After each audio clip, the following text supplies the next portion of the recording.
सारे नए स्वेटर्स हैं जिससे आए हम इसको भी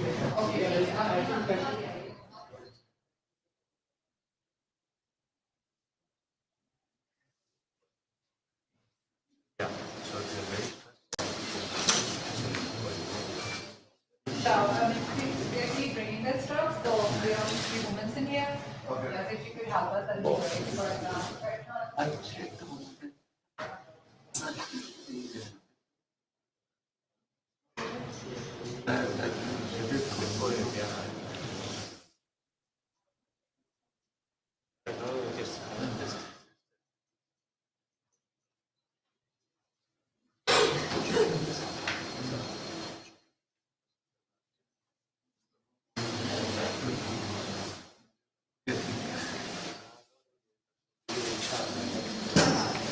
Okay, so would you be able to help us? Yeah, okay, okay. You could have this brother will help us. Yes, go with the card. They will able to help us. आगे बेटा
बस एक ही पे क्या है हाँ ठीक है तो फिर हाँ फ्राइडे है ना अभी हाँ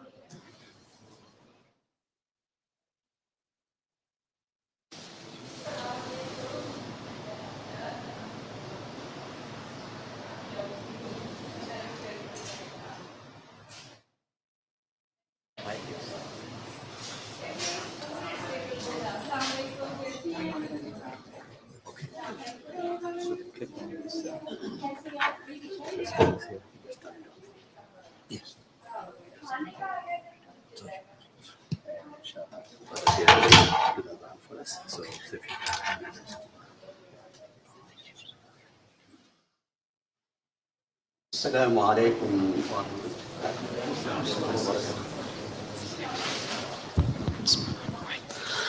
الله أكبر الله أكبر الله أكبر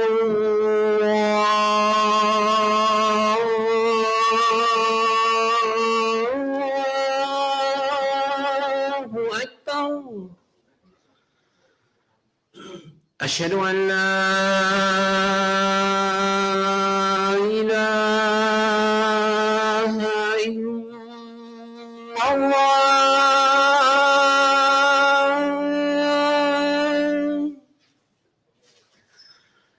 أشهد أن لا إله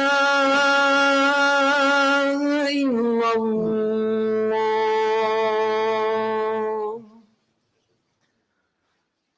أشهد أن محمدًا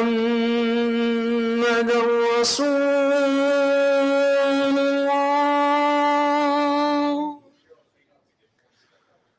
أشهد أن محمدًا رسول الله.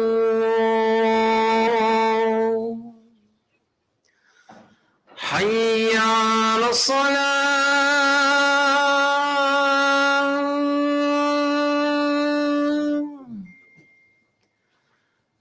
حي على الصلاة.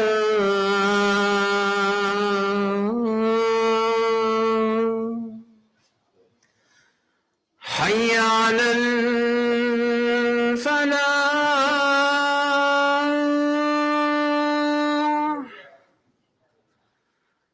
حي على الفلاح.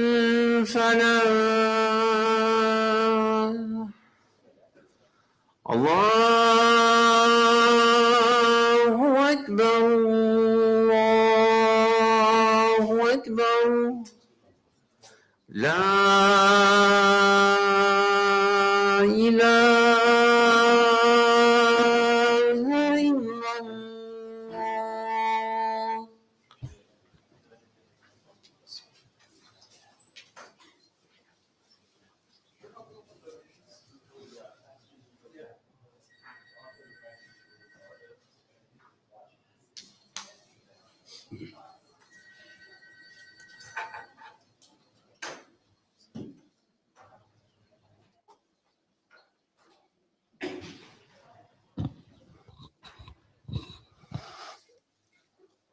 بسم الله الرحمن الرحيم والحمد لله رب العالمين. نحمده ونستعينه ونعوذ بالله من شرور أنفسنا ومن سيئات أعمالنا. من يهده الله فلا مضل له ومن يضلل فلا هادي له.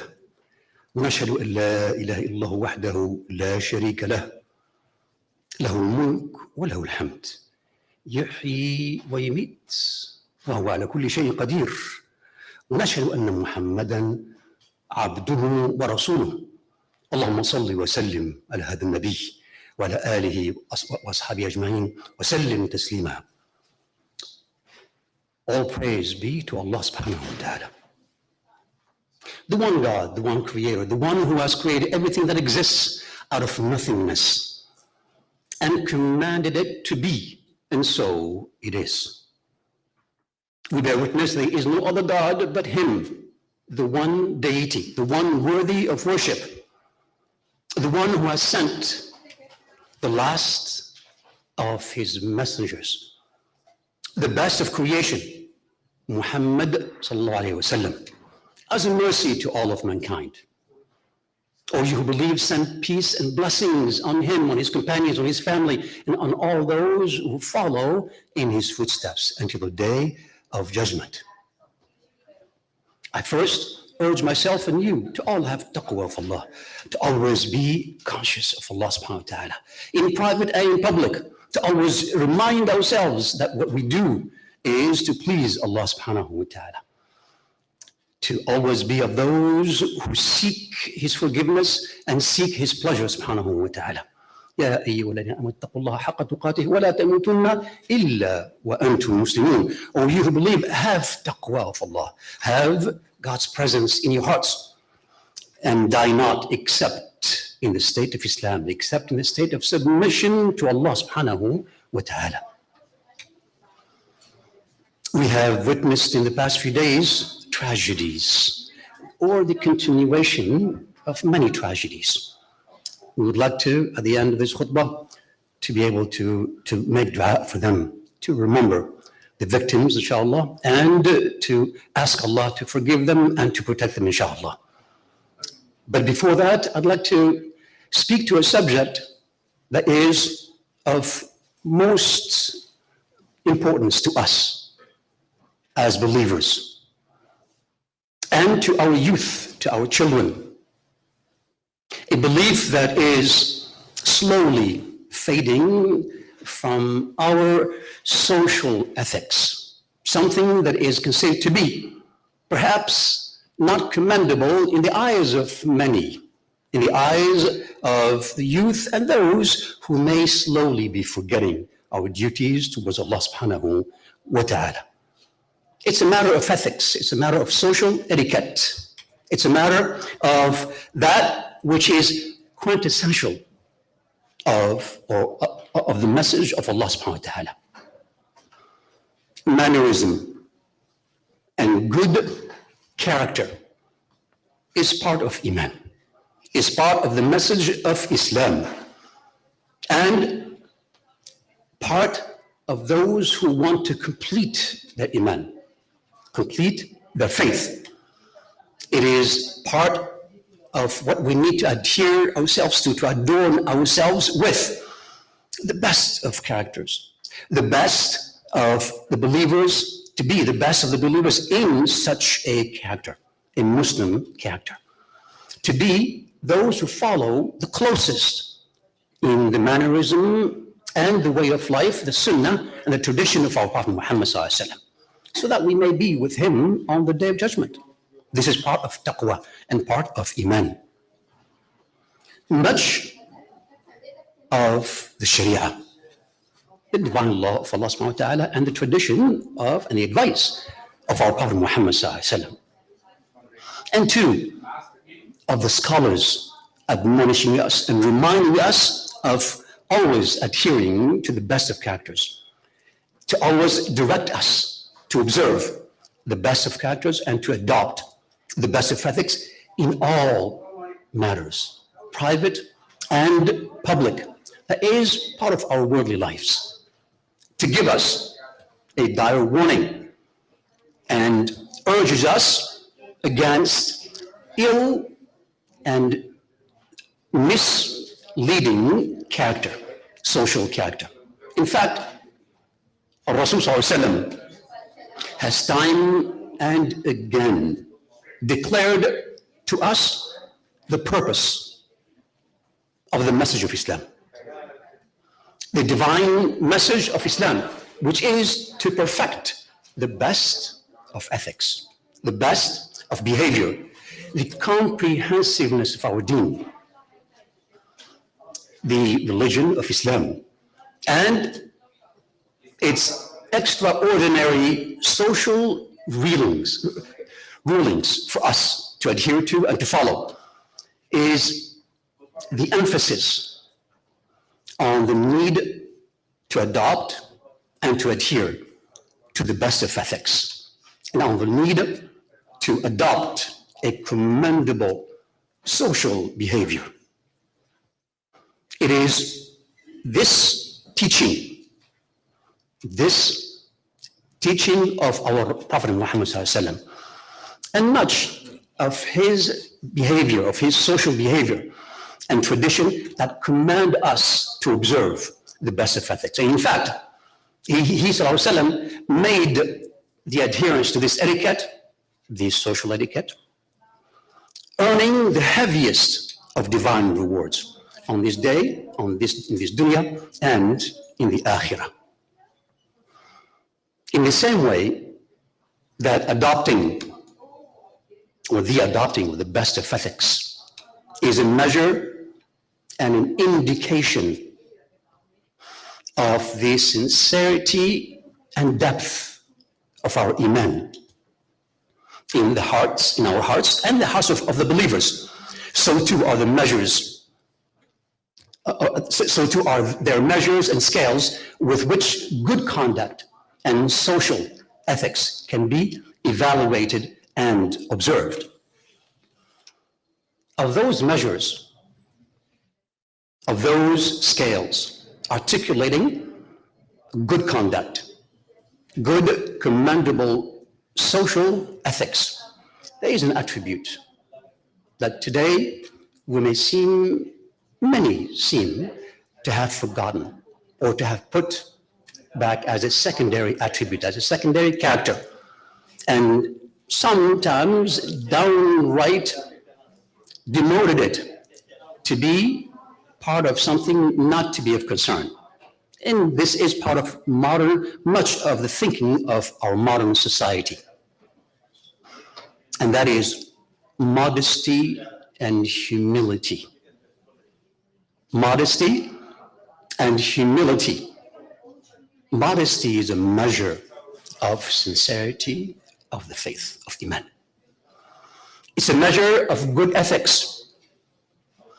It is no wonder that modesty is an etiquette promoted by Islam, by our deen, by the tradition of our Prophet Muhammad sallallahu alaihi wasallam, as he said, sallallahu alaihi wasallam, in his hadith, "Inna likulli dinin khuluqan, wa khuluq al-Islam al-haya."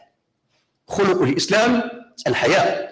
To every religion there is a character, a social conduct, and the conduct or the character of Islam is modesty. And so modesty is a prophetic and honorable conduct. It encompasses goodness and calls for goodness. And it is a pillar of sincerity and Iman. He says, sallallahu alaihi wasallam, in a different hadith, "Al-haya'u la ya'ti illa bi khair." وفي رواية خير كله. In the meaning of, modesty only engenders, only calls for goodness. And in a different hadith, modesty is all a source of goodness. وقال عليه الصلاة والسلام حين مر على رجل يعظ أخاه في الحياة، أي يلومه وهو يستحي عن كثرة الحياة، قال له رسول الله صلى الله عليه وسلم: دعه فإن الحياء من الإيمان.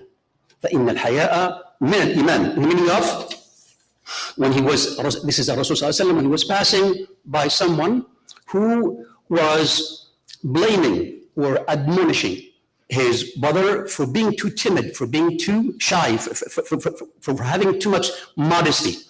And he said to him in the meaning of, let him be, for modesty is part of Iman.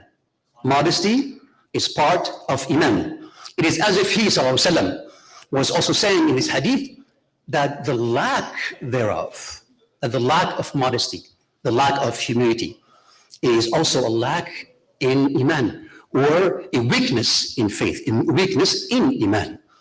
And this is why it has been said by many scholars and many wise men, أن فقده دلالة على نقص الإيمان، كما جاء في الأثر: الحياء والإيمان قرنا جميعا. الحياء والإيمان قرنا جميعا، فإذا رفع أحدهما رفع الآخر. In the meaning of, modesty and Iman, modesty and Iman are always tied one to the other. If one is missing, then two is the other. And so such a relationship between the two is clear in the signs that accompany someone without a modesty, someone who is immodest, someone who does not know what it means to be humble, for they keep indulging in immodest behavior and go from bad to worse until they no longer perceive any wrongdoing in their own misconduct. It becomes normal and accepted standard and accepted behavior. It is modesty that, in fact, gauges our actions and behavior. It leads us away from misconduct and towards the best of attributes, towards the best of character and the best of social deeds. And most of all, modesty prevents us from shortchanging our duties towards one another and especially towards Allah subhanahu wa ta'ala. Practicing modesty in everything that we do, private and public, in all its meanings, and adopting it as part of our character is really abstaining from what is immoral and contrary to our teachings, to the teachings of our deen, Islam. And it is abstaining from committing misdeeds and misconducts. And this is the basic premise. This is the basic premise for good attributes and for good ethics. This is in fact the purpose of many of our Islamic rulings.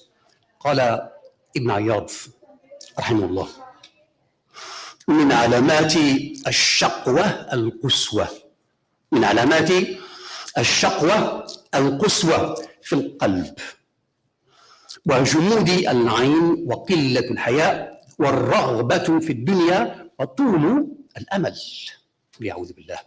وقال ابن حبان رحمه الله فالواجب على العاقل لزوم الحياء لأنه أصل العقل وبذر الخير وتركه أصل الجهل وبذر الشر والعياذ بالله. Ibn Ayyad rahimahullah had said in the meaning of the signs of tribulations, of tests for the person, for the believer, is the hardness of heart and the dryness of the eye, meaning they do not feel emotions when they are faced with situations, and the lack of modesty and the desire for dunya, the desire for the worldly life, for the glitter of what a life has to offer. Ibn Habban, rahimahullah, also said in the meaning of, and the obligation upon the wise, those whom Allah subhanahu wa ta'ala had endowed with wisdom, those who follow the teachings of our Rasul sallallahu alaihi wasallam, and the obligation upon the wise is the adherence to modesty. For it is the foundation for wisdom and the seed of goodness. And the lack of modesty is the foundation for ignorance and the seed of evil. This is clear in the conduct of a person who is immodest, in how they carry themselves, in the imprudent actions that they may take and may commit. An immodest person bears no mind to their etiquette, nor to the sensibilities of others, nor do they see the need for balanced behavior. All they see is their own self. Nor do they have a measure for the lowliness of their actions. They do not see how bad their actions may be or may be mirrored upon them. Their only purpose is to satisfy their own needs, their own whims, their own desires, their own purpose, with no regards to the rights of others. Or even, subhanAllah, even with no regards to the rights of Allah, of the Creator, subhanahu wa ta'ala. And so their footsteps, their behavior, their path progressively leads them from bad to worse in behavior, from bad to worse in their social etiquette, until they adopt the most immoral of character. Yet to them it seems acceptable and it seems a part of good conduct. It colors their normal actions as being an accepted etiquette. لقد جاء في الأثر أن الله تعالى سبحانه وتعالى إذا أبغض عبدا، إذا الله سبحانه وتعالى أبغض عبدا نزع فيه الحياء أو نزع منه الحياء، فإذا نزع منه الحياء لم تلقه إلا بغيضا مبغضا والعياذ بالله. of the common wisdom that if Allah subhanahu wa ta'ala should dislike a person or not want goodness for a person, then he would take away that sense of modesty, that sense of humility. And if their modesty is taken away, then it will lead them to the most disagreeable and most obnoxious of behaviors. In Sahih al-Hadith from the Prophet Muhammad sallallahu alaihi wasallam, and this is a hadith that many of us may know, يقول صلى الله عليه وسلم إن مما أدرك الناس من كلام النبوة الأولى إذا لم تستحي فاصنع ما شئت. In the meaning of what mankind has learned from the teachings of the prophets, of those who had been sent before to mankind from Allah subhanahu wa ta'ala to teach the best of morals, the best of etiquette. Of what mankind has learned from the teachings of the early prophets is that if they do not, meaning if people do not have any modesty or humility, then act as you wish. No boundaries whatsoever towards people or towards Allah subhanahu wa ta'ala. Ibn Qayyim, and we all know who Ibn Qayyim is, رحمه الله, يقول الحياء مشتق من الحياة. الكلمة نفسها مشتقة من الحياة. فمن لا حياء فيه فهو ميت. فهو ميت في الدنيا وشقي في الآخرة. وبين الذنوب وقلة الحياء وعدم الغيرة تلازم فكل منهما يستدعي الآخر ويطلبه. ومن استحيا من الله عند معصيته استحيا الله من عقوبته يوم يلقاه، أي يوم القيامة. ومن لم يستحي من الله سبحانه وتعالى ومن معصيته لم يستحي الله سبحانه وتعالى من عقوبته والعياذ بالله. Ibn Qayyim, we all know who he is, rahimahullah, had said in the meaning of speaking about modesty and humility. In the word for Arabic for humility or modesty is al-haya, but also the word for the life, the worldly life is al-hayat. The two have the same root as a word. And this is part of the eloquence and part of the miracle of the Quran, that Allah has chosen the Arabic language to convey his message, the message of Islam, because of this particular attribute of the language. The Arabic word for modesty is derived from the Arabic word for life. And so whoever has no modesty, has no hayat, then they truly have no hayat, no worldly life to live. And instead, meaning live in the acceptance of Allah subhanahu wa ta'ala. Live in obedience to the rules of Allah subhanahu wa ta'ala. And instead, only tribulations, only tests on the day of judgment. And there exists, and this is part of understanding the nuances, and this is part of what Allah subhanahu wa ta'ala had blessed of wisdom on scholars such as Ibn Qayyim. And he says, and there exists a kinship between misdeeds, a kinship, a relationship between misdeeds, immodesty, and the reluctance in obedience to Allah subhanahu wa ta'ala. When one finds excuses not to obey the commandments of Allah subhanahu wa ta'ala and his Prophet Muhammad sallallahu alaihi wasallam. Each of these, each one of them, demands and calls for the other. Calls for the presence of the, as if it is a footstep to follow, as if it comes one after the other, calls out for the presence of the other as a character attribute, as part of one's character. But whoever has been granted modesty and is bashful of Allah, bashful knowing that Allah is present, watching, looking at the person carrying out the deeds that they are, and he is bashful of Allah enough to stay away from the disobedience of Allah subhanahu wa ta'ala, then Allah will be bashful. Allah subhanahu wa ta'ala, subhanallah, Allah subhanahu wa ta'ala will be bashful to impose any punishment on them on the day of judgment because of their bashfulness to commit or to disobey the commandments of Allah subhanahu wa ta'ala in this worldly life. But two, the opposite. If someone is not bashful enough, someone is not modest enough to look and to disobey the commandments of Allah subhanahu wa ta'ala in this world life, then Allah subhanahu wa ta'ala on the day of judgment will not be bashful to impose upon them any punishment and any punishment on the day of judgment. And so part of who we are as believers is to always have the understanding and the presence in mind that we follow in the footsteps of our partner, Muhammad Sallallahu Alaihi Wasallam, in adhering to the commandments of Allah subhanahu wa ta'ala, in exercising modesty and being humble to the commandments of Allah subhanahu wa ta'ala, not committing misdeeds, not indulging in misbehavior towards one another.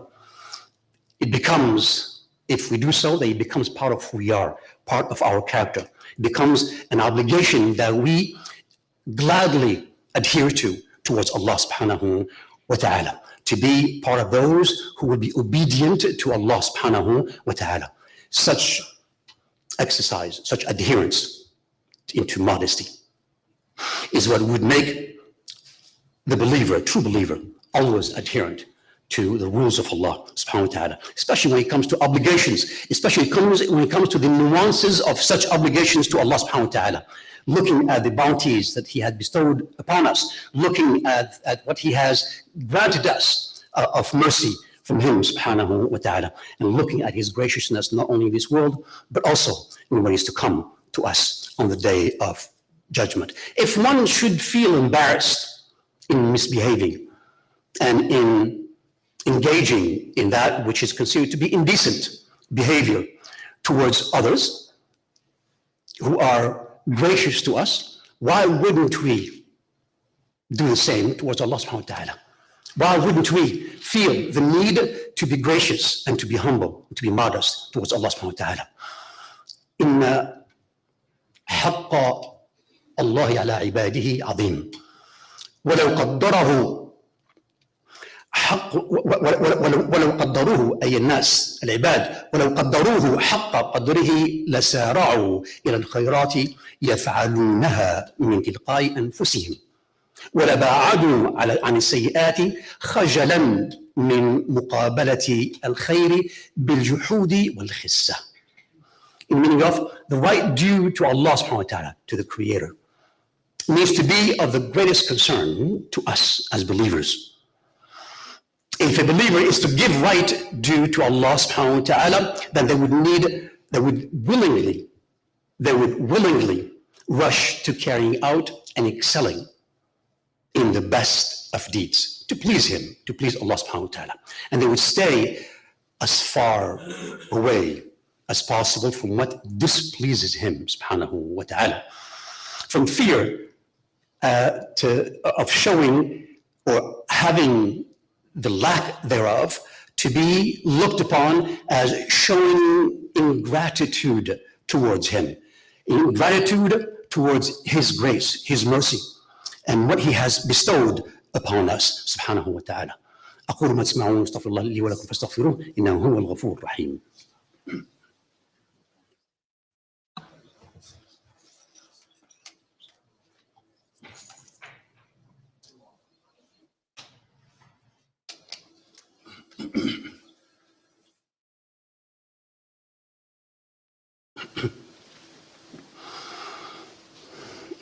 بسم الله الرحمن الرحيم الحمد لله رب العالمين والصلاة والسلام على سيد المرسلين وعلى آله وصحبه أجمعين. وبعد،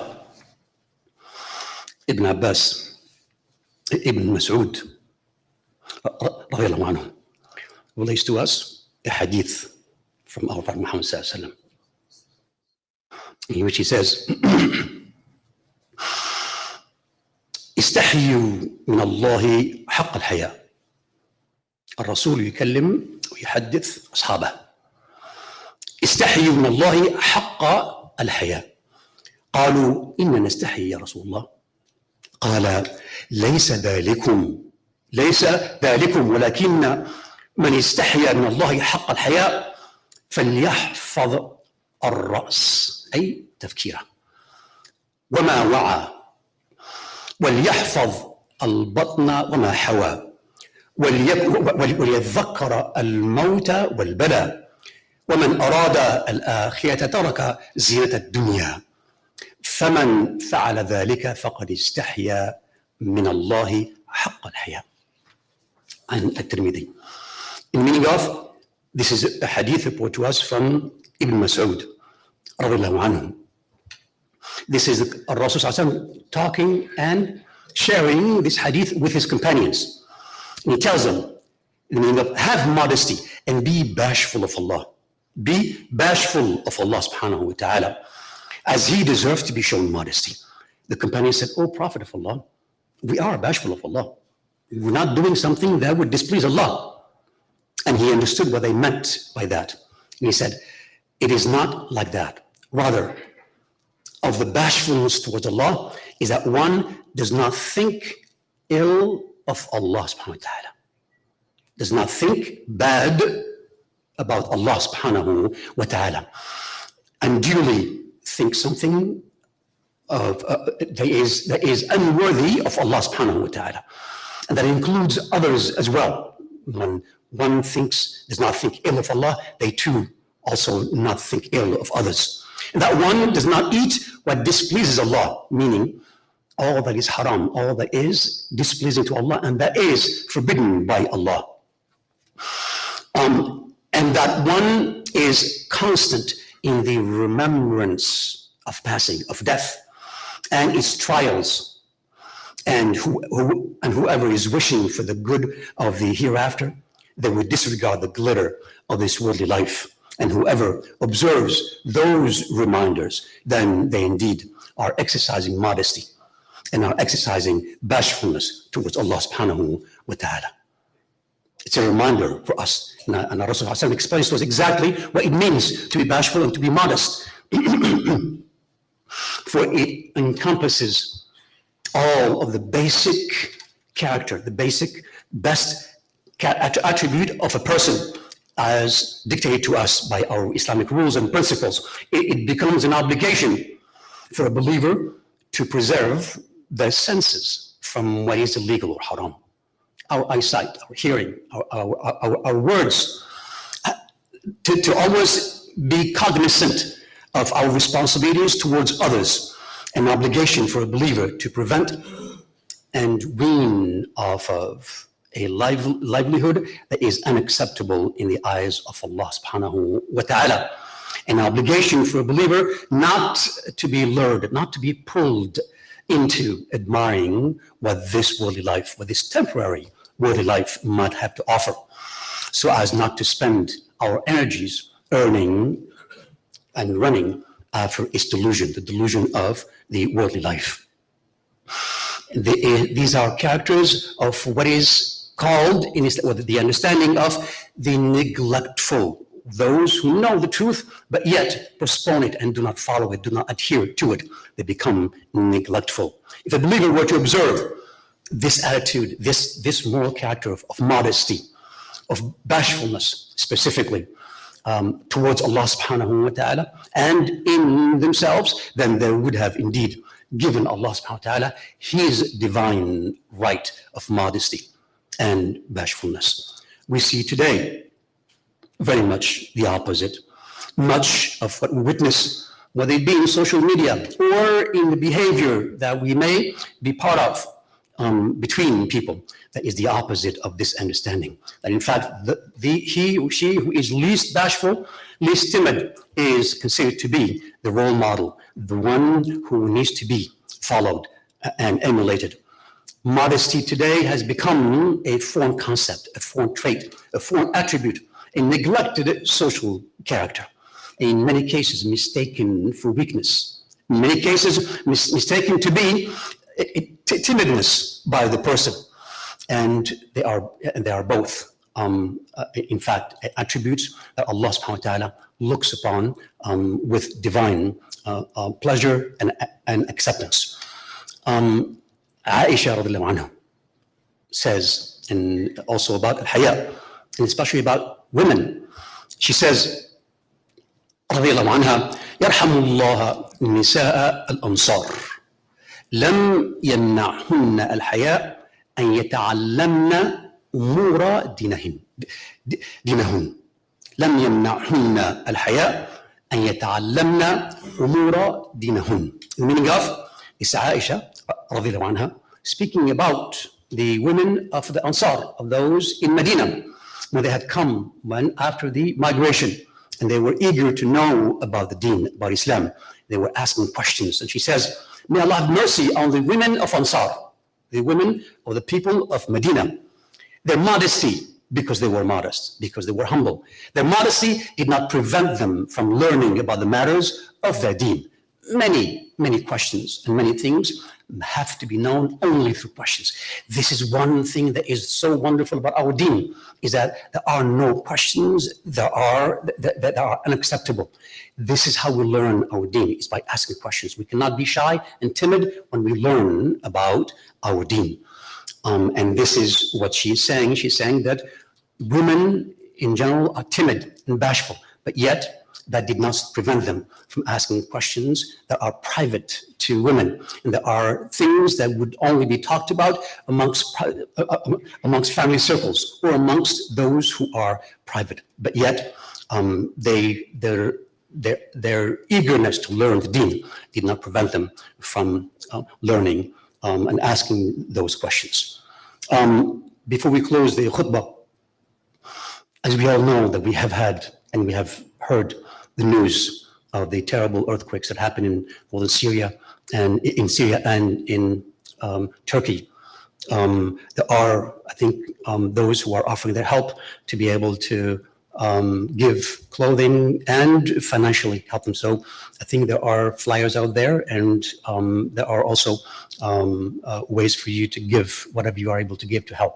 But we also would like to make dua for the families of the victims, to make dua for them, that Allah gives them patience, to protect them, to cure the sick, and to heal those who have broken hearts, to have mercy on those who have deceased, to clothe those who do not have any clothing, to protect those who are cold, and to bring their hearts together in these trying times. Oh Allah, make us of those who answer their call. Oh Allah, make us of those who will answer the call of all the needy. Oh Allah, protect them and protect us and protect the Muslims all over the world. آمين آمين يا رب العالمين. وصلوا وسلموا على سيد المرسلين محمد صلى الله عليه وسلم. We ask Allah subhanahu wa ta'ala to always guide us to what is good for us in this dunya and in the akhirah. We ask Allah subhanahu wa ta'ala to grant us taqwa and humility in this life, and to reward us for it on the day of judgment. We ask Him to protect us and our family and our communities from immorality and immodesty. We ask Him subhanahu wa ta'ala to grant us to the best of ethics, and to always be of those who follow the sunnah of His Prophet Muhammad sallallahu alaihi wasallam. We ask Allah subhanahu wa ta'ala to show us that which is right as right, and grant us the wisdom to follow it. We ask Him to show us and guide us to avoid that which is evil and immoral. We ask Him subhanahu wa ta'ala to make us of those who always enjoin that which is good and forbid that which is evil. اللهم إنا نسألك الهدى والتقى والعفاف يا أرحم الراحمين. اللهم جنبنا الفواحش يا رب العالمين، ما ظهر منها وما بطن، واهدنا لأقوم الأخلاق يا أرحم الراحمين. لا يهدي لأحسنها إلا أنت يا أرحم الراحمين، واصرف عنا سيئها يا رب العالمين. اللهم اجعلنا هداة مهديين، ولا تجعلنا ضالين مضلين يا ارحم الراحمين. اللهم ولا تجعل الدنيا اكبر همنا ولا مبلغ علمنا ولا الى النار مصيرنا يا ارحم الراحمين. اللهم اكتب علينا انك التواب الرحيم يا رب العالمين. اللهم اغفر للمؤمنين والمؤمنات المسلمين والمسلمات الاحياء منهم والاموات، وصل وسلم على سيد المرسلين وعلى اله وصحبه اجمعين، واقم الصلاه.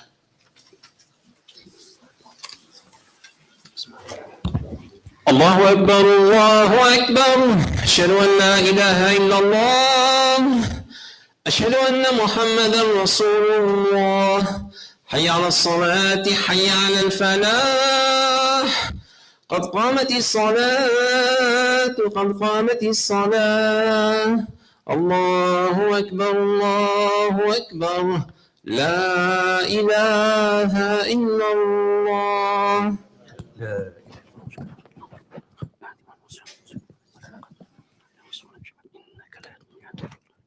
استقيموا للصلاة يرحمني ويرحمكم الله. Spreading your lines, fill in the gap that may be in between you.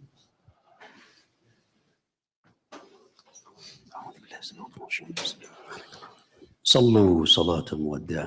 Pray as if this is your last salah.